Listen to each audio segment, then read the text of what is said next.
সারা দেশে চলছে operation devil hunt. আরও জানাতে গাজীপুর, খুলনা, নারায়ণগঞ্জ থেকে সরাসরি যুক্ত হচ্ছেন সহকর্মী নজরুল ইসলাম, নূর ইসলাম, রকি ও বিল্লাল হোসাইন। শুরুতেই যাচ্ছি গাজীপুরে। নজরুল, এখন পর্যন্ত কতজনকে গ্রেপ্তার করা হয়েছে? এলাকায় কি আতঙ্ক বিরাজ করছে? আমাদের বিস্তারিত জানাবেন। যেমনটা বলছিলেন, আপনারা জানেন যে গাজীপুরে ডেভিল হান্ট যে অপারেশন, যৌথ বাহিনীর যে অপারেশন, সেই অপারেশনে গতকাল রাত থেকে গভীর রাত পর্যন্ত কিন্তু সেই অপারেশনে এই পর্যন্ত গাজীপুর মেট্রোপলিটন পুলিশ কিন্তু ৭৯ জনকে গ্রেপ্তার করেছে এবং তারপর কিন্তু আপনার জেলা পুলিশে অর্থাৎ ৫টি থানায় কিন্তু আপনার ২১ জনকে আটক করেছে। মোট আজকের অভিযানে গতকাল থেকে সকাল পর্যন্ত যে অভিযান চালিয়েছে ডেভিল হান্ট, সেই অভিযানে কিন্তু আপনারা জানেন যে ১০০ জনকে কিন্তু আটক করেছে। এছাড়া আপনি জানেন যে গাজীপুরের যে শ্রীপুর উপজেলায় কিন্তু একটি বাড়ি থেকে অর্থাৎ খায়রুল ইসলাম নয়নের বাড়ি থেকে কিন্তু আপনার যে সাবেক সিরাজগঞ্জ শাহজাহানপুরের যে সাবেক এমপি চয়ন ইসলামকে কিন্তু আটক করেছে। সে এই বাড়িতে আত্মগোপনে ছিল, প্রায় ২ মাস কিন্তু আত্মগোপনে ছিল। সে থেকে কিন্তু গতকাল রাতে পুলিশ গোপন সংবাদের ভিত্তিতে কিন্তু সেই বাড়ি থেকে কিন্তু চয়ন ইসলামকে আটক করে। এছাড়া কিন্তু আপনি জানেন যে গাজীপুরে কিন্তু এখনো আজকে পর্যন্ত কিন্তু থমথমে যে অবস্থা সেটা বিরাজ করছে এবং আপনার সব জায়গায় কিন্তু পুলিশের অভিযান শুরু হয়েছে এবং সব জায়গায় কিন্তু পুলিশের যে অভিযান সেটা কিন্তু জোরালো ভাবে চলছে। গাজীপুরের সব জায়গায় এখন পর্যন্ত কিন্তু মোট ১৭৫ জনকে কিন্তু আটক করা হয়েছে গতকাল এবং আজকে মিলে কিন্তু এই পরিসংখ্যানটা। তবে কিছুক্ষণের মধ্যেই জেলা পুলিশ রয়েছেন, উনি ব্রিফিং দিবেন, ব্রিফিংয়ে বলবেন যে অভিযান সম্পর্কে কিন্তু উনি একটি ধারণা দিবেন। তা আপনারা জানেন যে গাজীপুরের যে অভিযান সেটা কিন্তু অব্যাহত রয়েছে এবং পুলিশ কিন্তু সাঁড়াশিভাবে সব জায়গায় অর্থাৎ গাজীপুরের ৫টি থানা এবং মেট্রোপলিটনের যে ৯টি থানা সব কিছু মিলে কিন্তু আপনার এই অভিযান অব্যাহত রয়েছে এবং প্রতিদিনই কিন্তু বিভিন্ন বাড়িতে তারা কিন্তু অভিযানে অব্যাহত রেখেছেন এবং সব জায়গায় কিন্তু অভিযানে তারা ব্যস্ত সময় পার করছেন। তো আপনি জানেন যে গাজীপুরের যে শিক্ষার্থীদের উপরে হামলার ঘটনায় কিন্তু কেন্দ্রীয় যে সমন্বয়ক, সেই সমন্বয়ক কিন্তু গাজীপুরে এসেছিলেন এবং সার্জিস এবং হাসনাত আবদুল্লাহ কিন্তু এখানে অবস্থান নিয়ে বিক্ষোভ সমাবেশ করেছেন এবং সেই সময় থেকে কিন্তু সময় বেঁধে দিয়েছিলেন পুলিশকে এবং তারপর থেকে কিন্তু গাজীপুরে যে আন্দোলন সেটা কিন্তু জোরালোভাবে হয়েছে এবং এখন পর্যন্ত কিন্তু গতকাল বিভিন্ন জায়গায় উপজেলার কালিয়াকুড়ও কিন্তু ছাত্রদের উপর হামলার প্রতিবাদে কিন্তু বিক্ষোভ মিছিল হয়েছে এবং সব জায়গায় কিন্তু বিক্ষোভ সমাবেশ করছেন শিক্ষার্থীরা। তো যতক্ষণ পর্যন্ত এই আসামিকে ধরা না হবে, অপরাধী যারা রয়েছেন তাদেরকে ধরা না হবে, ততক্ষণ পর্যন্ত এই অভিযান অব্যাহত থাকবে, এমনটাই কিন্তু জানিয়েছেন যে এখানকার যারা সমন্বয়ক রয়েছেন বা পুলিশ রয়েছেন তারা। তো এখন আমরা চলে যাচ্ছি, আমাদের সহকর্মী খুলনা থেকে যুক্ত হচ্ছেন সহকর্মী।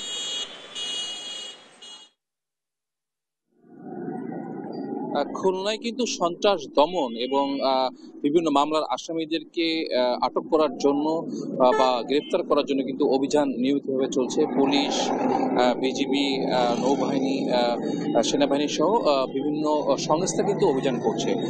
তবে অপারেশন ডেভিল হান্টের যে বিষয়টা সেটা কিন্তু খুলনায় এখনো ওইভাবে আসলে লক্ষ্য করা যায় নাই। আমি আজ সকালেই সেনাবাহিনী, বিজিবি, আমাদের খুলনা মেট্রোপলিটন পুলিশ কমিশনার সহ বিভিন্ন দপ্তরে কথা বলে যেটি জানতে পেরেছি যে অপারেশন ডেভিল হান্টের যে অভিযান সেটা কিন্তু খুলনা এখনো আনুষ্ঠানিকভাবে তারা শুরু করেনি। তবে তারা দাবি করেছে যে পৃথক যে অভিযান সন্ত্রাস দমন এবং বিভিন্ন মামলার আসামিদের আটক করার যে বিষয়টা ছিল তারা অব্যাহত আছে এবং গতকালও কিন্তু খুলনার হরিণাটানা থানায় যৌথ বাহিনী কিন্তু একজন সন্ত্রাসীকে আটক করেছে। এর আগেও কিন্তু হত্যা মামলা সহ বিভিন্ন আসামিদেরকে কিন্তু যৌথ বাহিনী অ্যারেস্ট করেছে।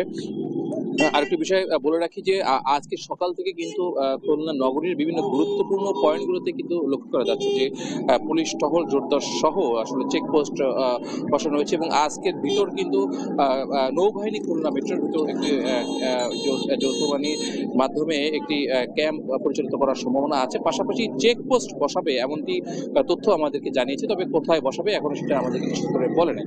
আর বিজিবির বিষয়ে আমি কথা বলে যেটা জানতে পেরেছি সেটা হচ্ছে যে সীমান্তের পাশাপাশি কিন্তু খুলনায় যৌথ বাহিনীর সহযোগীর জন্য যে সাপোর্টটা দরকার তারা বিজিবি দিচ্ছে।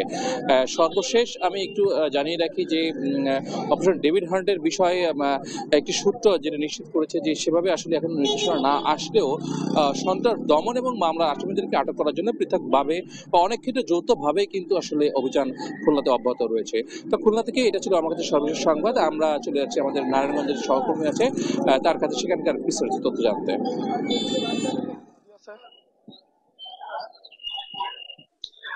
রকি, নারায়ণগঞ্জে আসলে এই যে ঠিক গাজীপুরে যে সময় শিক্ষার্থীদের উপর হামলার ঘটনা ঘটেছে তারপর থেকেই কিন্তু যারা বৈষম্যবিরোধী ছাত্র জনতার সঙ্গে নানা কর্মসূচিতে জড়িত তারা কিন্তু শহরের চাষার এলাকায় তারা কিন্তু বিক্ষোভ চালিয়ে গেছেন। গতকাল বিকেলেও আমরা দেখেছি যে ছাত্রদের উপর হামলার প্রতিবাদে বৈষম্যবিরোধী ছাত্র আন্দোলনের ব্যানারে যারা রয়েছেন তারা কিন্তু নগরীর চাষার এলাকাতে বিক্ষোভ করেছেন এবং আজকেও তাদের একটি কর্মসূচি রয়েছে এমনটা কিন্তু আমাদেরকে জানিয়েছে। এর বাইরে আসলে এই অপারেশন ডেভিল হ্যান্ড যেটি সারা দেশের মতো নারায়ণগঞ্জেও চলছে, এতে করে এখন পর্যন্ত 5 জনকে গ্রেফতারের কথা জানানো হয়েছে নারায়ণগঞ্জের পুলিশের পক্ষ থেকে এবং যাদেরকে আসলে গ্রেফতার করেছে তাদেরকে নারায়ণগঞ্জের আদালতে আমলি আদালতের মাধ্যমে কিন্তু আনা হয়েছে এবং এই আদালতেই তাদের তোলা হবে আজকে, এমনটা কিন্তু আমরা জানতে পেরেছি। তো এই আদালত প্রাঙ্গণ থেকেই যদি একটু দেখাই যে এই বিজন ভ্যানে করেই কিছুক্ষণ আগে যাদেরকে আটক করা হয়েছিল গতকাল রাত পর্যন্ত তাদেরকে আনা হয়েছে। তো এর বাইরে পুরো জেলাতে আসলে রূপগঞ্জ, সোনারগাঁ, 2500 বন্দর, এই পুরো জেলার বিভিন্ন এলাকাতে আইন শৃঙ্খলা বাহিনীর পক্ষ থেকে তারা কিন্তু যে অভিযান সেটি চালিয়ে যাচ্ছেন এমনটাই কিন্তু এখন পর্যন্ত আমাদের জেলা প্রশাসন এবং নারায়ণগঞ্জ পুলিশ প্রশাসনের পক্ষ থেকে জানানো হয়েছে। গতকাল আইন শৃঙ্খলা কমিটির মিটিং এও সিদ্ধান্ত হয়েছে যারাই আসলে এই যে নারায়ণগঞ্জে সন্ত্রাসী, চাঁদাবাজি সহ নানান ধরনের নৈরাজ্যের সঙ্গে জড়িত সেই তালিকাটি আবার তারা নির্ধারণ করেছে এবং তালিকা ধরে ধরেই তারা বিভিন্ন এলাকাগুলোতে অভিযান চালাবেন। একই সঙ্গে এবং এই অভিযানগুলোতে আসলে বিভিন্ন সড়ক, মহাসড়ক সহ যে চেকপোস্ট গুলো স্থাপন করছেন নারায়ণগঞ্জ জেলা পুলিশের পক্ষ থেকে সেখানেই র্যাব, পুলিশ এবং সেনাবাহিনীর যে যৌথ উদ্যোগে তারা যে অভিযান পরিচালনা করবেন সেইটির প্রস্তুতি কিন্তু এখন পর্যন্ত আজকে শেষ করার কথা জানিয়েছে নারায়ণগঞ্জের যিনি অতিরিক্ত পুলিশ সুপার তরিকুল ইসলাম। একই সঙ্গে আজকেই তারা এই যে অপারেশন ডেভিল হ্যান্ড সেটির যে মূল কার্যক্রম সেটিও পরিচালনা করবেন। তো এই হচ্ছে আমার কাছে নারায়ণগঞ্জ থেকে সবশেষ। আমরা ফিরে যাব স্টুডিওতে। বিল্লাল, অনেক ধন্যবাদ আপনাকে।